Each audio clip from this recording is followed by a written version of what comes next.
I wonder what you would do if you had the power to dream at night any dream you wanted to dream.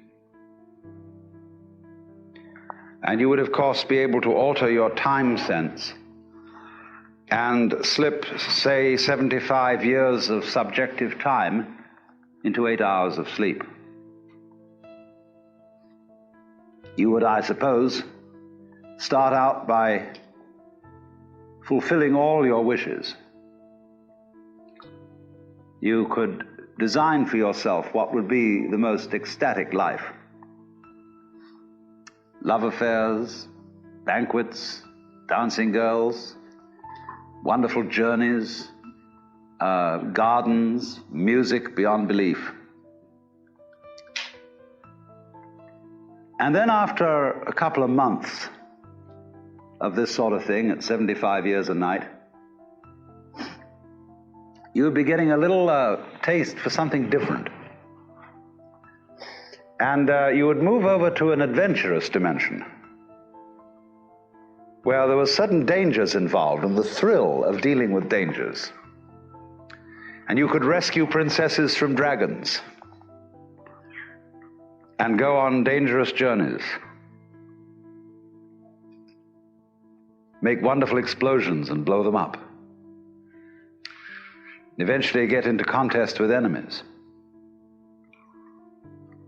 And after you'd done that for some time, you'd think up a new wrinkle to forget that you were dreaming, so that you would think it was all for real, and to be anxious about it. And then, because it'd be so great when you woke up, and then you'd say, well, like children who dare each other on things, how far out could you get? What could you take? What dimension of being lost, of abandonment of your power, what dimension of that could you stand?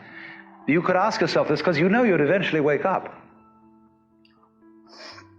And after you'd gone on doing this, you see, for some time, you would suddenly find yourselves sitting around in this room with all your personal involvements, problems, etc., talking with me.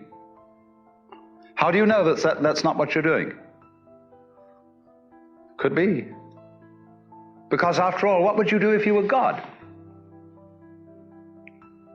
If you were what there is, the self. When asked who is there, says it is I, and thereafter gives whatever particular name he may have. For if you were God, and in this sense that you knew everything, and you were completely transparent to yourself through and through, you would be bored.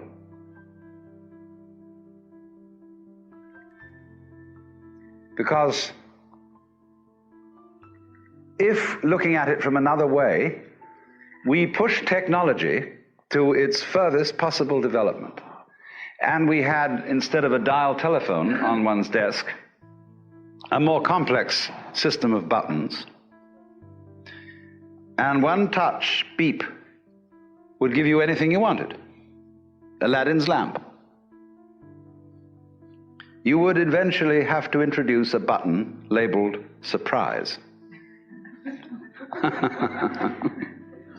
Because all perfectly known futures, as I pointed out, are past. They have happened, virtually. It is only the true future is a surprise.